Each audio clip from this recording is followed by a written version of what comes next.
The ship shook hard, and Captain grabbed the edge of his control panel to stop himself from falling. Red warning lights filled the bridge. Alarms screamed from every direction. The smell of burning metal filled the air, and knew immediately that something was very wrong. "Report," he shouted over the noise. His voice was calm, but inside his chest his 3 hearts were beating fast. His navigator, a young named Sarai, looked up from her screen. Her large eyes were wide with fear. "Captain, the main engine is gone. It just exploded. We have fires in sections 4, 5, and 6. Life support is failing in the lower decks." Closed his eyes for a moment. The Quiet Dawn was an old ship. He had told the company many times that it needed repairs. They never listened. Now, floating in the middle of nowhere, his warnings had come true. "How many souls on board?" he asked. 342, Sarai answered, including 87 children from the refugee colony.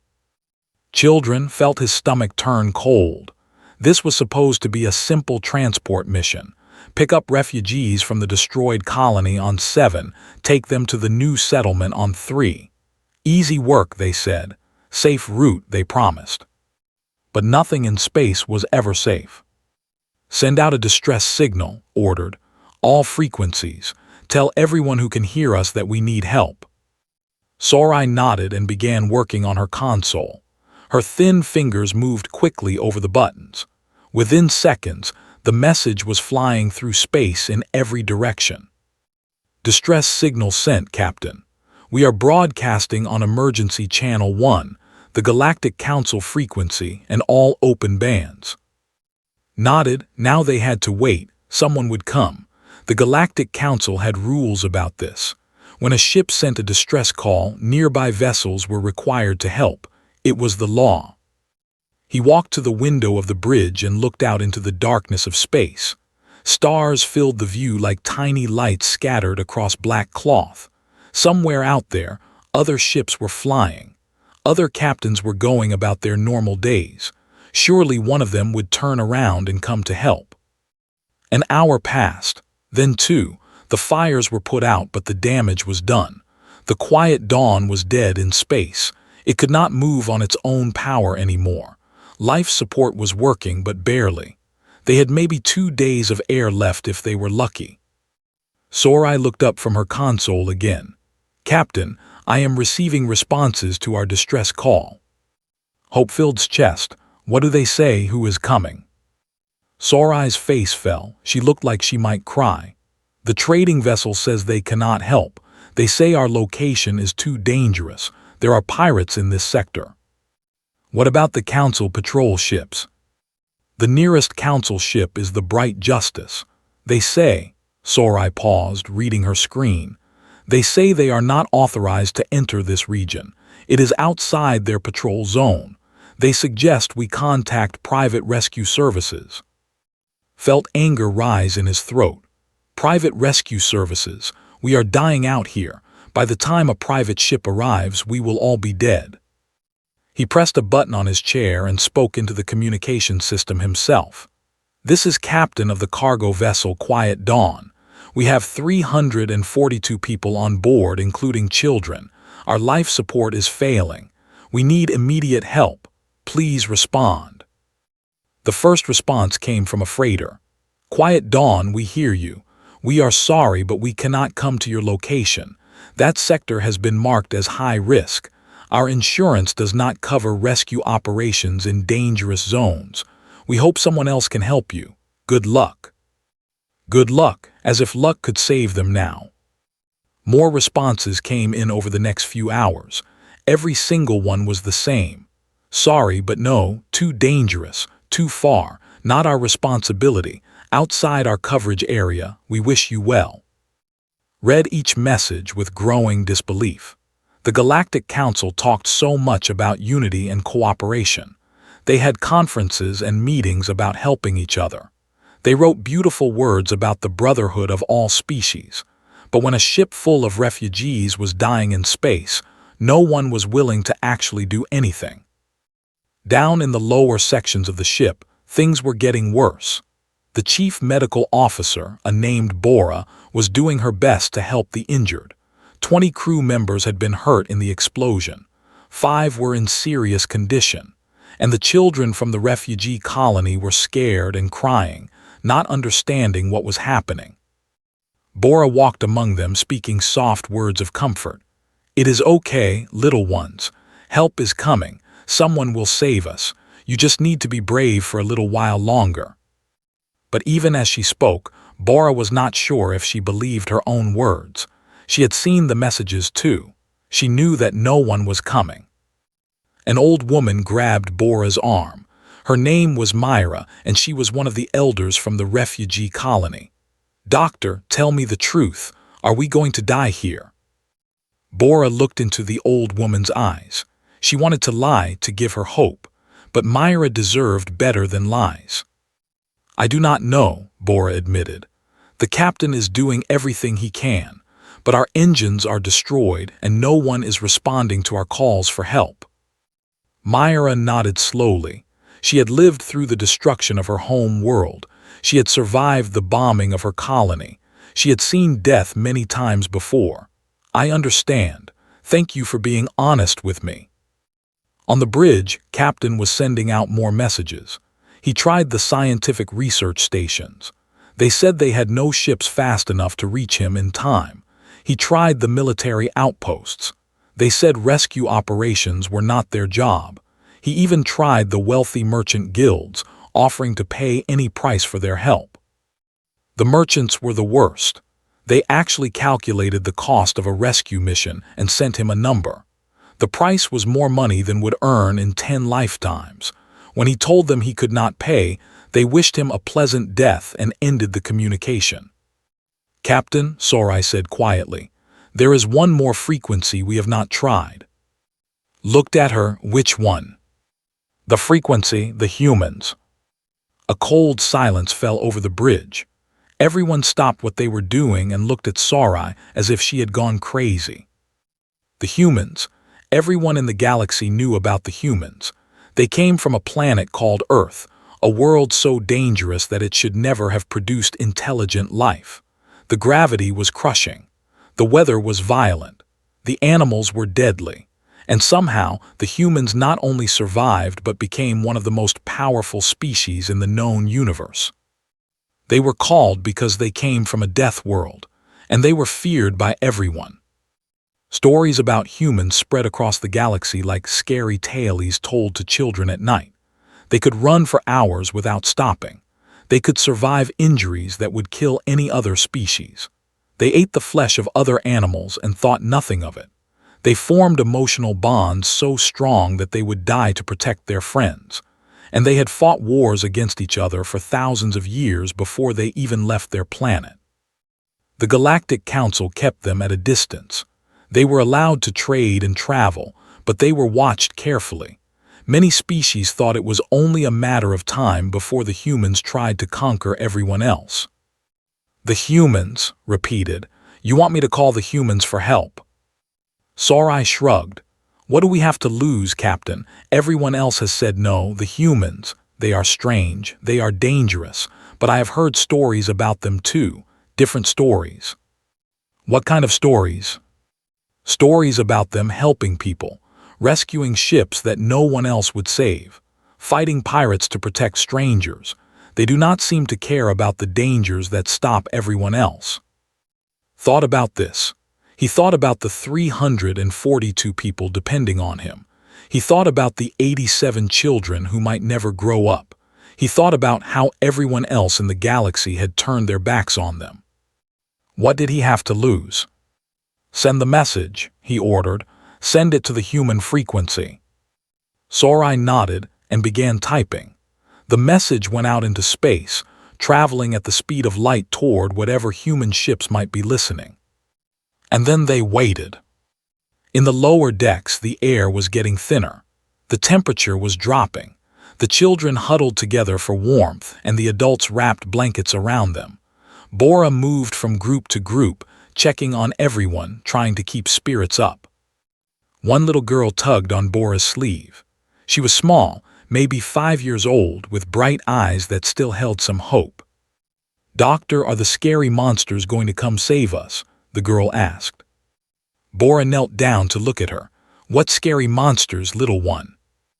"The humans. My mother used to tell me stories about them. She said they were big and strong and very scary. But she also said that sometimes the scary monsters are the ones who save you when no one else will." Bora did not know what to say. She had grown up hearing the same stories. Humans were dangerous. Humans were to be feared. But right now, fear felt like a small price to pay for survival. "Maybe they will come," Bora said softly.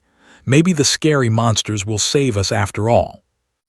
On the bridge, the communication console suddenly lit up. A voice came through the speakers, speaking in a strange accent that had never heard before. "Quiet Dawn, this is Commander of the human vessel Steel Resolve. We received your distress call. What is your situation?" Grabbed the microphone with shaking hands. "Commander, our ship is disabled, engines destroyed, life support failing. We have 342 passengers including 87 children. No one else will help us. Please, can you come?" There was a pause. Then the human voice came back, strong and clear. "We are changing course now. Hold on, Quiet Dawn. Help is on the way." For the first time in hours, Captain felt hope. Commander was sitting in her ready room when the distress call came through. She was drinking coffee, a hot black liquid that most aliens found disgusting, and reading reports from the last patrol. It had been a quiet week. Too quiet, really. She almost wished something would happen. "Be careful what you wish for," her grandmother used to say. The door opened and her first officer walked in. His name was, and he had been serving with for 5 years. He was tall, broad-shouldered, and had a scar across his left cheek from a fight with pirates 3 years ago. He did not look happy. "Commander, we picked up a distress signal," he said. Set down her coffee. "Location: Sector 47. The cargo ship Quiet Dawn. Engine failure, life support failing, 300+ passengers including children." "Have they contacted the council?" Laughed, but there was no humor in it. "Yes." Everyone said no. Too dangerous, too far, not their problem. The usual excuses. Felt her jaw tighten. This happened too often. Ships in trouble, calling for help, and the so-called civilized species of the galaxy turning away because it was inconvenient, because it was risky, because they might have to actually do something difficult. "How far away are we?" she asked. 8 hours at maximum speed. "But Commander, Sector 47 is pirate territory. The Red Claw gang operates there. If we go in, we might have to fight our way out." Stood up and walked to the window. Outside, stars streamed past as the Steel Resolve continued its patrol route. She thought about the ship floating somewhere in the darkness, full of scared people who had been abandoned by everyone. She thought about the children. "Change course," she ordered. "Maximum speed to Sector 47. Did not hesitate. He had known what her answer would be before he asked the question. "Yes, Commander, I will inform the crew." 20 minutes later, stood on the bridge of the Steel Resolve. Her crew was busy at their stations, preparing for the rescue mission. The ship hummed with energy as the engines pushed them toward their destination as fast as possible. "Communications," called out. "Open a channel to the Quiet Dawn." The communications officer, a young woman named, nodded. "Channel open, Commander." "Quiet Dawn, this is Commander of the human vessel Steel Resolve. We received your distress call. What is your situation?" The voice that answered sounded desperate and afraid. It belonged to Captain, and he quickly explained everything. The explosion, the damage, the failed attempts to get help. When he mentioned the children, his hands curled into fists at her sides. "We are changing course now," she told him. "Hold on, Quiet Dawn. Help is on the way." After the communication ended, looked up at with curiosity in her eyes. "Commander, may I ask you something?" "Go ahead." "Why do we always do this? The other species never help each other. They follow the rules when it is easy, but when things get hard, they disappear. Why do we risk our lives for people who would probably not do the same for us? It was a good question. Had asked herself the same thing many times over the years. She leaned against the railing of the bridge and looked at her crew. They were all watching her, waiting for her answer. Because that is who we are, said simply. Humans have always been this way. When there is a fire, we run toward it, not away. When someone is drowning, we jump in the water. We do not ask if the person deserves to be saved. We do not calculate if it is worth the risk. We just help. She paused, choosing her next words carefully. The other species think we are monsters because we are strong and we are dangerous. They are not wrong. We can do terrible things. Human history is full of war and cruelty, but they miss the other half of who we are. We are also the species that invented hospitals. We created charities. We adopt orphans from other countries. We risk our lives to save strangers. Nodded slowly. My grandfather used to say that humans are not good or evil. We are just more kind and more cruel, more brave and more afraid, more loving and more hateful, all at once. Your grandfather was a wise man, said. And today we are going to be the kind side of humanity. We are going to save those people, no matter what it costs. The crew returned to their work with new energy. They understood now why they were doing this. It was not about following rules or earning rewards. It was about being human. 4 hours into the journey, the ship's sensors picked up something troubling. Called over to look at the readings. We have company, he said grimly. 3 ships moving toward the Quiet Dawn's location. They are flying with no identification signals. Pirates said it was not a question. Probably the Red Claw. They must have picked up the distress signal too, but they are not going to help anyone. They are going to strip the ship for parts and sell the passengers as slaves. Felt cold anger settle in her chest. Slavers. Of all the evil in the galaxy, she hated slavers the most. They took people's freedom, their dignity, their hope. They turned living beings into property. How long until they reach the Quiet Dawn? At their current speed, about 6 hours. And how long until we get there?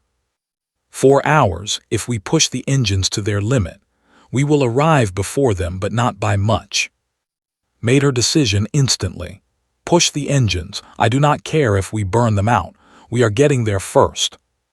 The steel resolve surged forward, its engines screaming with effort. The ship was designed for speed, but this was beyond its normal limits. Warning lights appeared on several consoles, but the crew ignored them. They had a mission. In the engine room, the chief engineer was working frantically. His name was, and he had been maintaining ships since he was a teenager. He knew the steel resolve better than he knew his own body, and right now he was asking her to do the impossible. Come on, old girl, he muttered, adjusting controls and rerouting power. Just a little more. Do not fail me now. The engines groaned and shook. Temperature readings climbed into the red zone, but they held. Let out a breath he did not know he was holding. Back on the bridge was coordinating the rescue plan. They would need to work fast when they arrived. Get the passengers off the Quiet Dawn, deal with the pirates, and get out before more trouble arrived. We will need boarding teams ready to go the moment we arrive, she said. Medical teams too. If their life support has been failing, they will have sick and injured people. Already on it, replied. I have 3 teams assembled and ready. Dr. Minu is preparing the medical bay for mass casualties. Dr. Minu was the ship's chief medical officer. He was an older man with gray hair and gentle hands. He had served in 3 wars and seen more death than anyone should ever see. But he still believed in saving lives, one patient at a time. In the medical bay, he was checking supplies and briefing his staff. We may have oxygen deprivation cases, hypothermia, injuries from the original explosion. Be ready for anything. And remember, physiology is different from ours. They have 3 hearts and copper-based blood. Do not make assumptions." His staff nodded and continued their preparations. They were nervous but determined. This was what they had trained for. As the hours passed, tension on the Steel Resolve grew. Everyone knew what was at stake. Everyone knew about the pirates closing in. But no one complained. No one suggested they turn back. They were humans and they were going to do what humans do. Spent the time reviewing tactical information about the Red Claw Gang. They were a loose organization of criminals from several species, mostly, and with some others mixed in. They were brutal and well-armed. They did not take prisoners unless those prisoners could be sold. But they had never fought humans before. This could be interesting, thought to herself. 2 hours from the destination, called out from the communication station. "Commander, I am picking up transmissions from the pirate ships. They are talking to each other." "Put it on speaker." The bridge filled with harsh alien voices, speaking in a trade language that most species understood. "The ship is dead in space," one voice said. "Easy pickings. We move in, kill the crew, take the cargo and the passengers. Standard operation." "What about the distress call? Did anyone else respond?" "Just some human ship. They are hours away. By the time they arrive, we will be gone." Laughter filled the channel. The pirates thought they had nothing to worry about. Smiled, it was not a nice smile. "They think we are too far away. They do not know we have been pushing our engines past their limits." "Should we warn them that we are coming faster than expected?" asked. "No, let them be surprised. I like surprises." The crew exchanged glances. They had seen that smile before. The pirates had no idea what was coming for them. 1 hour out, address the entire ship over the internal communication system. "All hands, this is the commander. In 1 hour we will reach the ship Quiet Dawn. There are over 300 people on that ship, including children. They called for help and we answered. But we are not the only ones who heard their call.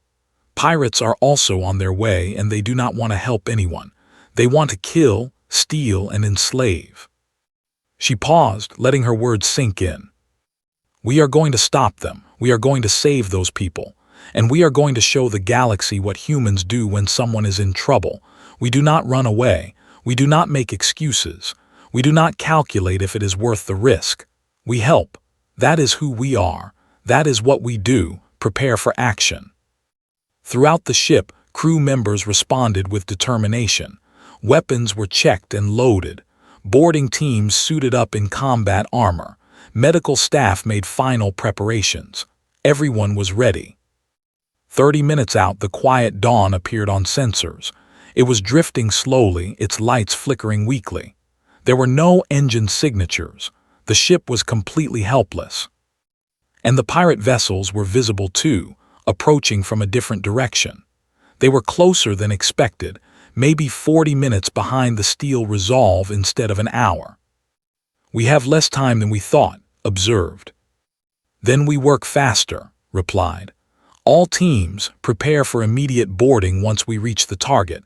We need to start evacuations before those pirates arrive." The Steel Resolve dropped out of high-speed travel and approached the damaged cargo ship. Up close, the Quiet Dawn looked even worse. Scorch marks covered one side of the hull. Debris floated around it like a cloud of broken dreams. But there were still lights on inside. There were still people alive. "Quiet Dawn, this is the Steel Resolve," transmitted. "We are here. Prepare to receive our boarding teams." The response came quickly, filled with disbelief and gratitude. "Steel Resolve, we see you. We did not think anyone would really come. Thank you so much." "Save the thanks for later," said. "Right now, we need to move fast. Pirates are incoming. We are going to get your people out of there before they arrive." The first boarding shuttle launched from the Steel Resolve, carrying rescue workers and medical staff. Behind them, the pirate ships were getting closer, their weapons powering up as they realized their easy prize was being stolen. But they were too late. The humans had arrived first. And the humans were not going to let anyone die today. The first human shuttle attached to the quiet dawn with a loud metal clang. Inside the damaged ship, everyone heard it. Some of the passengers screamed, thinking it was the pirates. Others held their breath, hoping it was rescue. Captain stood at the main airlock, waiting. His hands were shaking, and he did not try to hide it. After hours of fear and despair, salvation had arrived in the form of the most feared species in the galaxy. He did not know whether to feel relieved or terrified. The airlock opened with a hiss of air. The first human to step through was a woman in a dark uniform. She was shorter than expected, with black hair tied back in a tight bun and eyes that seemed to take in everything at once. Behind her came more humans, carrying equipment and medical supplies. "Captain?" the woman asked. Her voice was firm but kind. "Yes, I am Captain. I am Lieutenant Ara, leader of the rescue team. We need to start evacuations immediately. Pirates are 30 minutes behind us, maybe less. Where are your passengers?" Was amazed at how calm she seemed. The pirates were coming. They were racing against time, and this human woman acted like she was simply doing a routine job. "Most passengers are in the lower cargo hold," he answered. "We moved them there because it was the warmest part of the ship. The children are with them." "Lead the way." Hurried through the corridors of his damaged ship, and the humans followed. More shuttles were arriving, attaching to different parts of the quiet dawn. The rescue was happening on multiple fronts at once. In the cargo hold, the refugees looked up as the doors opened. They saw first, and then they saw the humans behind him. Fear spread across many faces. Children hid behind their parents. The elderly pulled back into shadows. Dr. Bora pushed through the crowd. She had been treating the sick and injured for hours, and she was exhausted. But when she saw the human medical team, her exhaustion turned to hope. "I am Dr. Bora, the ship's medical officer. We have 20 injured, 5 critical. Oxygen levels have been dropping for hours. Many passengers are showing signs of hypoxia." One of the human medics stepped forward. He was an older man with gray hair and a gentle face. "I am Dr. Minu. Show me your critical patients first. We will stabilize them for transport." Bora led him to where the worst cases lay on makeshift beds. Watched as the human doctor knelt beside a young man whose skin had turned pale gray. Without hesitation, Dr. Minu began working, his hands moving with practiced skill. "Oxygen first," he said to his team. "Get masks on all the critical patients, then we start transport." Throughout the cargo hold, humans were moving among the refugees. They handed out blankets and water. They spoke in soft voices, trying to calm the frightened passengers. One human woman knelt down beside a group of children, smiling at them. "Hello," she said gently. "My name is, we are here to take you somewhere safe. Is anyone hurt?" The children stared at her with wide eyes. They had heard stories about humans all their lives, monsters from a death world, predators with forward-facing eyes, beings who ate meat and drank the blood of other animals. But this woman did not look like a monster. She looked kind. One little girl, the same one who had asked Bora about the scary monsters, slowly stepped forward. "Are you really a human?" she asked. Nodded, "Yes, I am. My mother said humans are very scary." "Sometimes we can be, but right now we just want to help you. Can I pick you up? We need to go to our ship where it is warm and safe." The little girl thought about it for a moment, then nodded, picked her up carefully, and the child wrapped her thin arms around the human's neck. Something about the gesture made several of the adults gasp in surprise.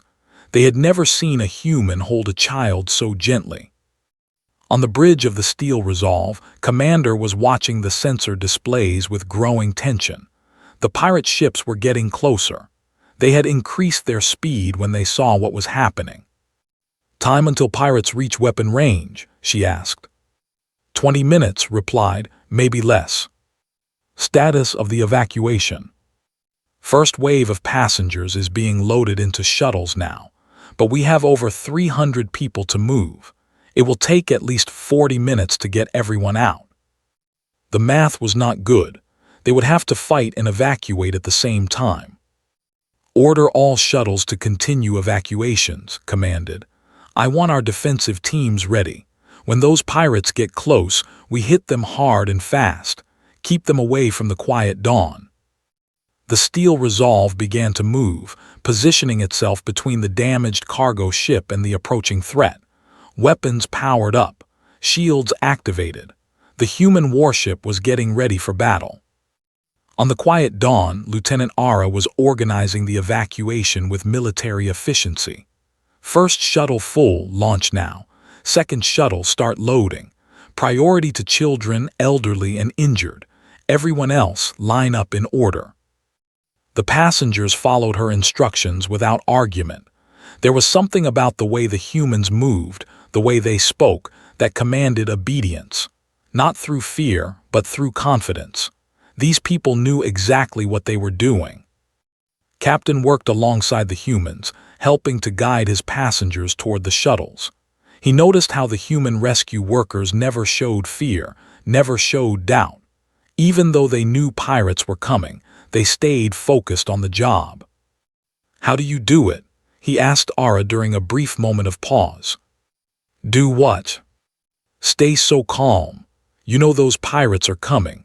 You know we might not all make it out in time, but you act like everything is fine. Ara allowed herself a small smile. We are not acting like everything is fine. We know exactly how bad things are, but panic does not help anyone. Fear is natural, but we cannot let it control us. So we focus on what we can control. Right now, I can control how fast these people get onto shuttles, so that is what I think about. It was such a simple answer, but it held a kind of wisdom that had never considered before. Focus on what you can control. Do not waste energy on fear. The second shuttle launched, full of passengers. Then the third. The cargo hold was slowly emptying, but there were still so many people waiting. Dr. Minu had stabilized all the critical patients and was now supervising their transport. Each one was carefully moved onto stretchers and carried to the shuttles. He would not leave a single person behind. Doctor, one of his assistants, said, "We are running out of time." Then we work faster. No one dies on my watch. In the crowd of refugees, the old woman Myra sat quietly, watching everything happen around her. She had lived a long life, seen many things. She had never expected to see humans up close like this. They were not what she imagined. Yes, they were strong. Yes, they moved like predators, always aware of their surroundings. But there was warmth in them too. Care, compassion. The way they treated the children, the way they helped the elderly, the way they spoke to frightened passengers. It was not the behavior of monsters. A young human man approached her. "Grandmother, let me help you to the shuttle." Grandmother, he called her grandmother, a term of respect and affection. Myra felt tears form in her eyes. "Thank you, young one," she said, taking his offered hand. On the Steel Resolve, the battle was about to begin. The pirate ships had entered weapon range and were not slowing down. "Commander, they are hailing us," reported. "Put them through." A harsh voice filled the bridge. "Human vessel, this is Captain of the Red Claw. That cargo ship is our prize. Leave now and we will let you go. Stay and we will destroy you." Stood tall, her expression cold. "Captain, the people on that ship are under my protection. Turn around now, or I will demonstrate why humans are called." There was a pause, then laughter. "You are one ship against three. Brave words, human, but words will not save you. Then stop talking and find out what will." Cut the communication and turn to her weapons officer. "Target the lead ship. Fire at will." The Steel Resolve opened fire. Bright beams of energy lanced across space, striking the first pirate vessel with devastating accuracy. The pirate ship's shields flickered and failed under the assault. The pirates had not expected such power from a single ship. They broke formation, trying to scatter and surround the human vessel, but had anticipated this. Engine to port, bring us around. Keep them away from the quiet dawn. Continuous fire on all targets. The steel resolve danced through space with surprising grace for its size. Its weapons never stopped firing. The human crew worked together like parts of a single machine, each person knowing exactly what to do. On the quiet dawn, the passengers felt the ship shake as explosions happened nearby. They could see flashes of light through the windows.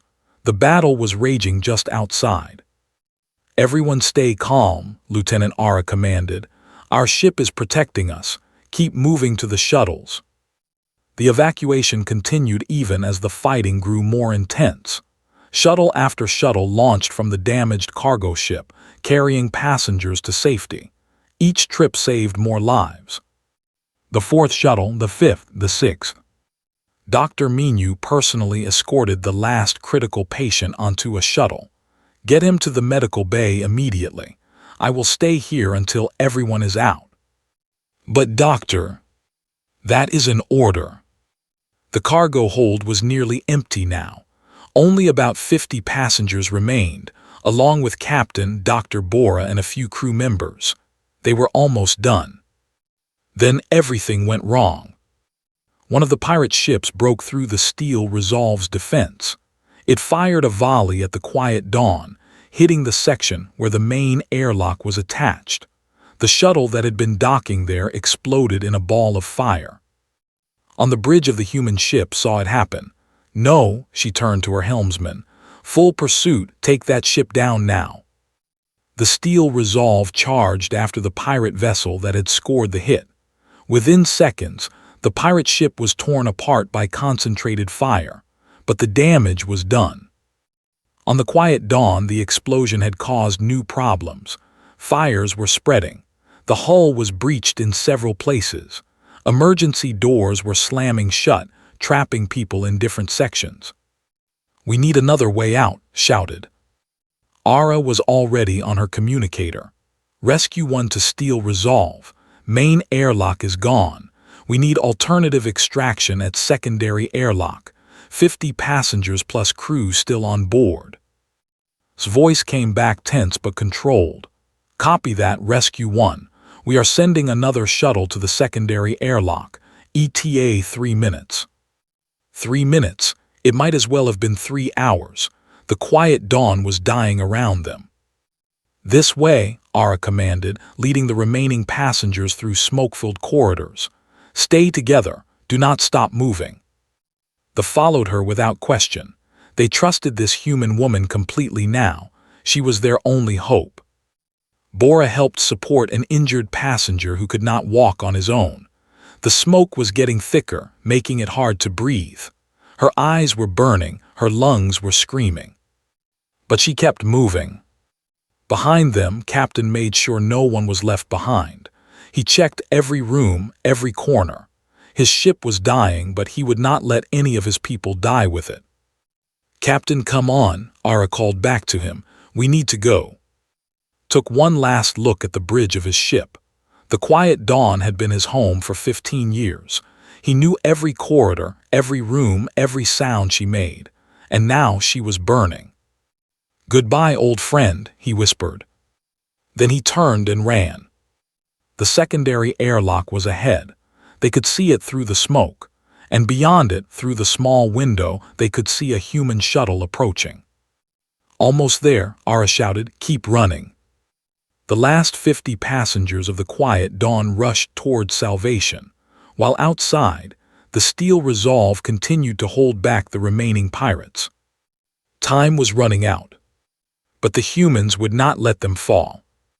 The rescue shuttle attached to the secondary airlock with a heavy thud. Inside the burning quiet dawn, the remaining passengers heard the sound and felt hope surge through them. They were so close to safety. Just a few more steps. Lieutenant Ara was at the airlock controls, trying to get them open. The explosion had damaged the systems, and the doors were not responding properly. She punched in commands, overrode safety protocols, and finally forced the lock to release. The door slid open, revealing a short corridor and then the open hatch of the shuttle. Fresh, clean air rushed in, and the passengers gasped with relief. "Everyone in," Ara ordered. "Move quickly but do not push. There is room for everyone." They rushed forward. Parents carried children. Young people helped the elderly. No one thought about themselves first. They all worked together just as the humans had shown them. On the shuttle, a human pilot named watched them board. His face was calm, but his hands were tight on the controls. He could see the fire spreading through the quiet dawn. He could feel the heat even through the hull of his shuttle. They had maybe 2 minutes before this section became too dangerous to stay connected. Come on," he muttered under his breath. "Faster." Dr. Bora was helping an injured crew member onto the shuttle when a support beam above them groaned and snapped. It fell straight toward a group of children who had just stepped through the airlock. Ara moved without thinking. She threw herself at the children, pushing them out of the way. The beam crashed down onto her back, slamming her to the ground. "Lieutenant," one of the children screamed. Ara gritted her teeth against the pain. Her back felt like it was on fire. Something was definitely broken, but she looked up and saw that the children were safe, and she managed a small smile. "Keep moving," she gasped. "Get to the shuttle, do not stop." 2 human rescue workers rushed to help her. They lifted the beam off her body and carried her onto the shuttle.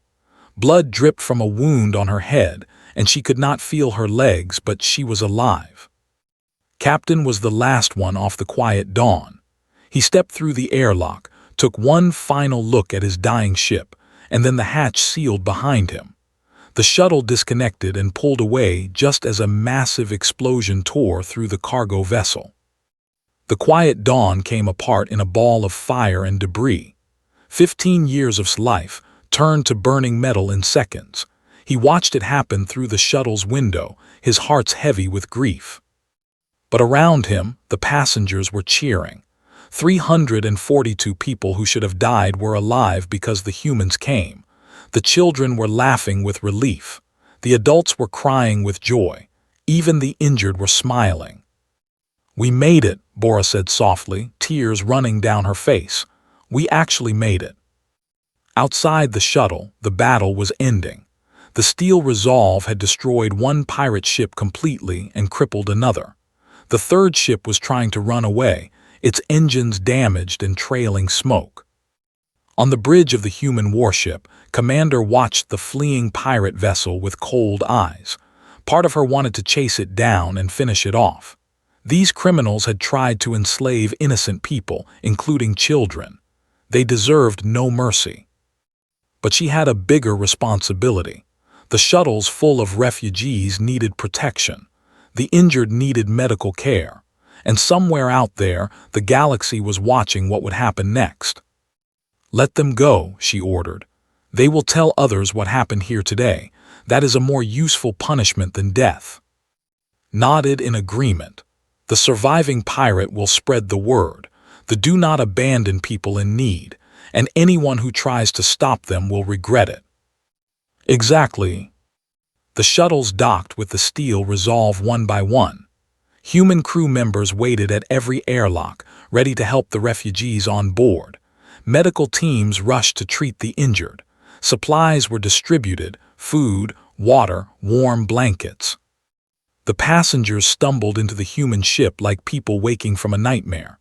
They were exhausted, traumatized, and overwhelmed, but they were alive. In the main cargo bay, which had been converted into a temporary shelter, families found places to sit and rest. Children ran around, their fear already turning into excitement. The human crew members moved among them, offering assistance and kind words. One human woman approached the little girl who had talked to Bora about scary monsters. The child was sitting alone, looking lost and confused. "Hello there," the woman said gently. She had a warm smile and kind eyes. "Are you hungry? We have some food if you would like." The little girl looked up at her. "You are one of this," she said. "Yes, I am. My name is Sumi. What is your name?" "I am called Lyra." That is a beautiful name, Lyra. Are you okay? Where is your family? Lyra's eyes filled with tears. I do not have a family anymore. They died when our colony was destroyed. I was traveling with the other children from the refugee center. Sumi felt her heart break. This tiny child had already lost so much. Without thinking, she sat down next to Lyra and put an arm around her shoulders. I am so sorry, Lyra. That must be very hard. Everyone leaves, Lyra whispered. Everyone dies or goes away. Are you going to leave too? Not right now. Right now I'm going to stay right here with you until you feel better, okay? Lyra looked at her with wonder. Then, slowly, she leaned into the human woman's side and closed her eyes. For the first time in a very long time, she felt safe. Across the shelter, similar scenes were playing out everywhere. Humans comforting frightened children. Humans helping elderly passengers find comfortable places to rest. Humans sharing their own food and water with people they had never met before. Dr. Minyu was in the medical bay, working non-stop to treat the injured. Lieutenant Ara was his most serious patient. Her back was badly damaged and she needed surgery.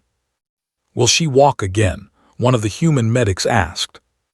Minyu looked at the scans of her spine. The damage was severe but not hopeless. With proper treatment and rehabilitation, yes, she will walk. She saved 4 children from being crushed by that beam. I am going to make sure she can walk again if it is the last thing I do. He began preparing for surgery, his hands steady despite his exhaustion. This was what he did. This was who he was, a healer who never gave up on his patients. In the shelter, Captain sat alone in a corner, staring at nothing. His ship was gone. His career was probably over. The company would blame him for the disaster, even though he had warned them about the needed repairs. Commander found him there. She sat down beside him without being invited. Captain. He looked at her. Commander, I want to thank you. You saved my passengers. You saved my crew. You saved me. I do not know how to repay you.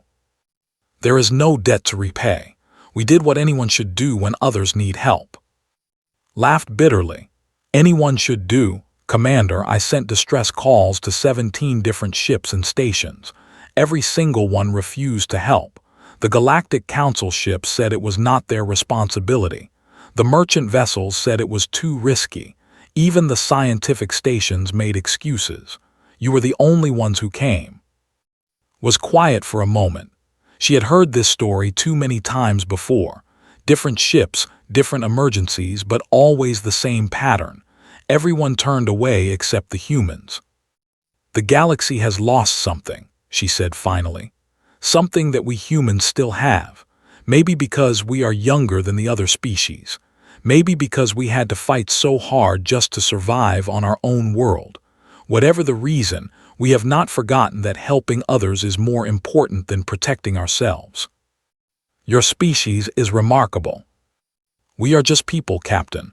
We have good days and bad days. We do good things and terrible things. But when it matters, when lives are at stake, we try to do what is right. Thought about this for a long time. He thought about all the things he had heard about humans before today. The scary stories, the warnings, the fear that spread whenever a human ship entered a port. I think I understand now, he said slowly. People fear you because you are dangerous, but they should respect you because you choose to use that danger to protect others. You could conquer the galaxy if you wanted. Instead, you rescue refugees from burning ships. Smiled, conquering sounds exhausting, too much paperwork. Despite everything, found himself laughing. It felt strange to laugh after such a terrible day, but it also felt right. In the medical bay, the surgery on Lieutenant Ara was successful. Dr. Minyu closed the last wound and stepped back with a sigh of relief. She will need months of recovery, he said, but she will walk again, she will run again, she will save more lives again. His team cheered quietly. After hours of intense work, they had not lost a single patient. Every person who had been brought to them was going to survive. The news spread through the ship quickly. No deaths. Everyone saved. Against all odds, against pirates and explosions and failing life support, they had won. In the shelter, Sumi was still sitting with Lyra. The little girl had fallen asleep against her shoulder, exhausted by the day's events. Sumi did not move.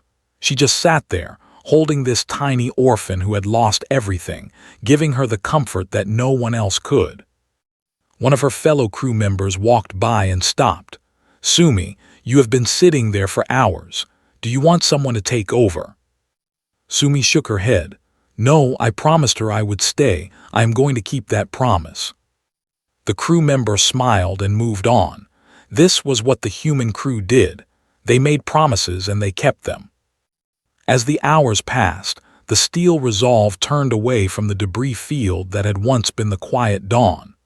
They set course for the nearest friendly station, where the refugees could be properly cared for. Commander stood on the bridge, watching the stars stream by, stood beside her as he always did. "The Galactic News Network is already picking up the story," he reported.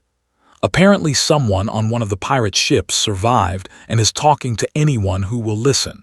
He is telling everyone that they came out of nowhere, destroyed his fleet, and rescued over 300 passengers." How is the story being received? Mixed reactions. Some species are praising us. Others are saying it proves how dangerous we are. The usual. Nodded, she was not surprised. The galaxy would always be afraid of humans. That fear would not disappear just because they did one good deed.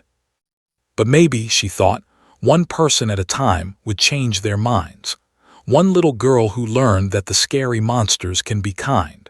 One old woman who was called grandmother by a stranger. One captain who saw that bravery does not mean being unafraid, it means acting despite the fear. That was how you changed the galaxy, not through war, not through conquest, but through small acts of kindness that added up over time. "Set course for station," she ordered. "Let us get these people home." The Steel Resolve flew on through the darkness of space, carrying its precious cargo of rescued souls toward safety. Behind it, the wreckage of the quiet dawn slowly faded into the distance. And somewhere out there, the galaxy was beginning to ask itself a question. If the feared were the only ones willing to help people in need, then who were the real monsters? The story spread across the galaxy like fire spreading through dry grass. Within hours of the rescue, every news network, every information channel, every communication hub was talking about what had happened in Sector 47. The headlines were everywhere. Human warship saves refugee ship abandoned by Council vessels. Destroy pirate fleet to rescue children. 300 lives saved after all other ships refused to help. In the great halls of the Galactic Council, representatives from dozens of species watched the reports with growing discomfort. They had built their civilization on principles of cooperation and mutual aid. Those principles were written into their laws, their treaties, their founding documents. But when a ship full of refugees had called for help, every council species had turned away. And the humans, the dangerous, frightening, unpredictable humans, had been the only ones to answer. The ambassador shifted uncomfortably in his seat. His species had received the first distress call from the quiet dawn. They had been the closest ship, and they had said no. "We cannot let this story define us," he said to the assembled representatives. "Our ship had valid reasons for not responding. The sector was too dangerous. Our crew was not trained for combat rescue." "And yet the humans managed it," the ambassador replied coldly. "One ship against 3 pirates. They won and they saved everyone. What is our excuse?" The chamber fell silent. There was no good answer. At the far end of the table, a human diplomat sat quietly. Her name was Director Han, and she represented humanity on the council. She had not spoken since the meeting began. She did not need to. The facts spoke for themselves.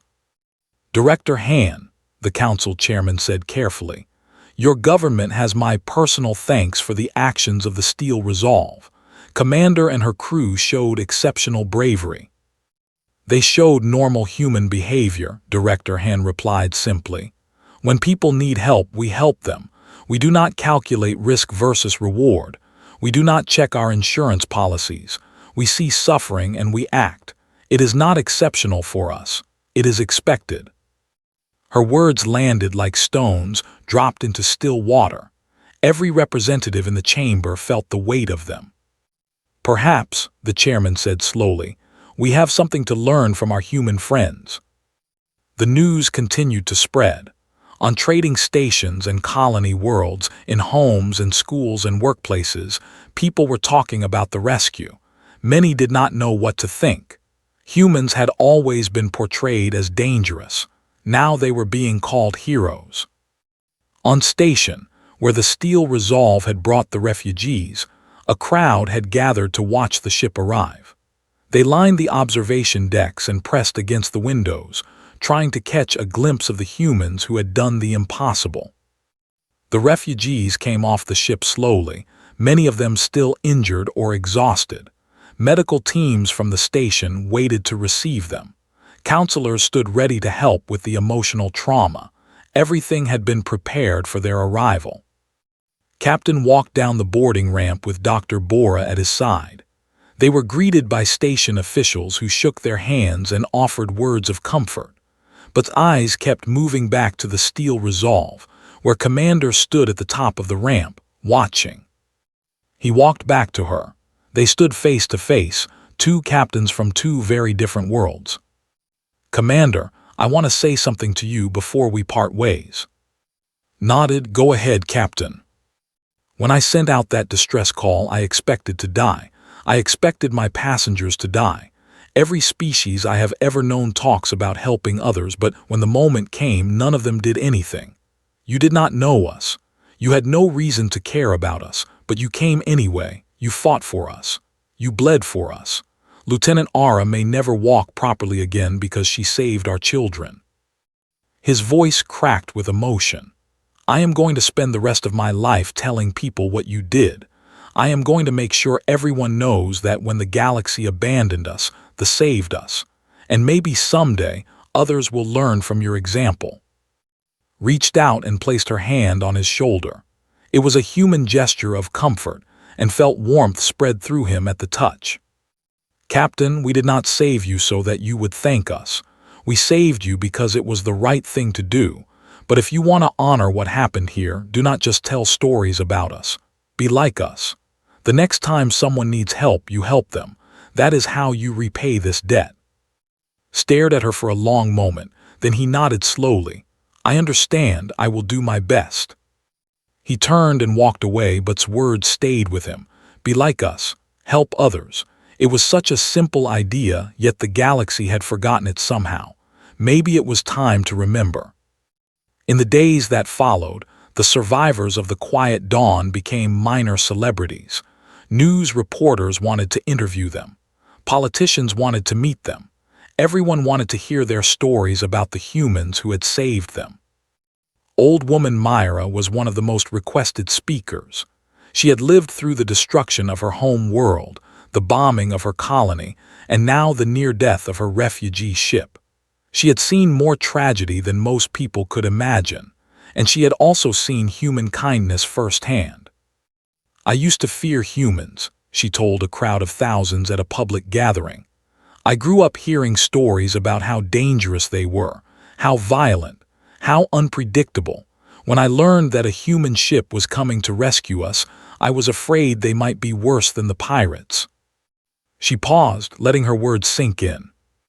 I was wrong. The humans who saved us were not monsters. They were kind. They were gentle. They called me grandmother and helped me walk when I was too weak to stand. They held our children and sang them songs to calm their fears. They worked without rest, risked their lives without hesitation, and asked nothing in return. Her voice grew stronger. We have been told that humans are to be feared because they come from a death world, because they are strong and dangerous. But strength does not make someone evil. Danger does not make someone cruel. It is how you use your strength that matters. and the humans chose to use theirs to save strangers who had been abandoned by everyone else. The crowd was silent, hanging on her every word. "I am old," Myra continued. "I do not have many years left, but I am going to spend whatever time I have telling everyone the truth about humans. They are not our enemies. They could be our greatest friends if only we would let them." Her speech was broadcast across the galaxy. Billions of beings watched it. Many were moved. Some were skeptical. A few were angry, but everyone was thinking about it. On Earth, people watched the news with mixed feelings. Some were proud that their species was being recognized for doing good. Others were frustrated that it took so long for the galaxy to notice.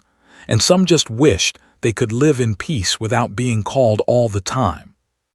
Commander had returned to her regular patrol route. The rescue was over, and there was still work to do. She did not watch the news or pay attention to the debates happening across the galaxy. That was not her job. Her job was simple: fly through space, protect the innocent, and help people in need. She had been doing it for 15 years. She would keep doing it until she could not anymore. One evening, as she sat in her ready room drinking coffee, came to see her with an unusual expression on his face. "Commander, there is something you should see." He handed her a data pad.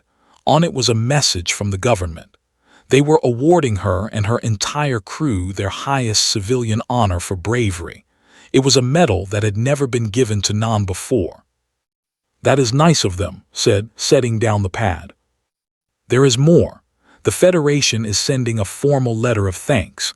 The Trade Alliance is apologizing for not responding to the distress call," and paused, clearly surprised by what he was about to say. "The Galactic Council is proposing to create a new joint rescue force, modeled on human emergency response protocols. They want human advisors to help set it up." Looked up at him. "They want to learn from us." "It seems that way." She thought about this for a long time. For decades, humans had been treated with suspicion and fear by the galaxy. They were allowed to trade and travel, but always watched, always doubted. And now, because of one rescue mission, things were beginning to change. "Tell them we will help," she said finally. "That is what we do." Months passed. The Joint Rescue Force was established, with human advisors training crews from dozens of species.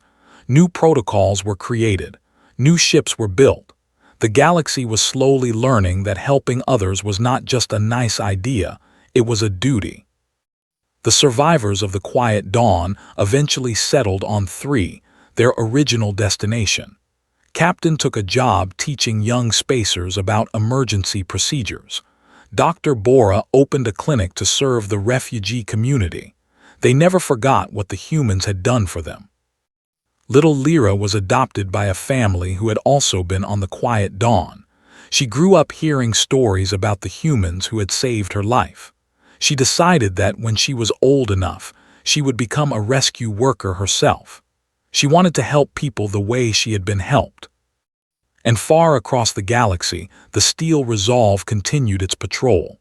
Commander and her crew did not think of themselves as heroes. They did not want fame or praise. They just wanted to do their jobs. But wherever they went, the story followed them. Beings who had once feared humans now approached them with respect.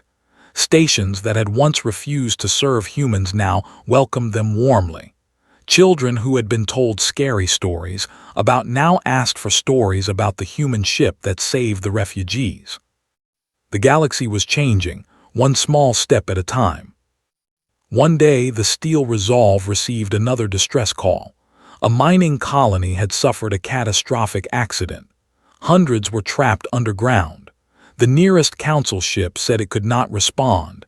The terrain was too dangerous, the situation too risky.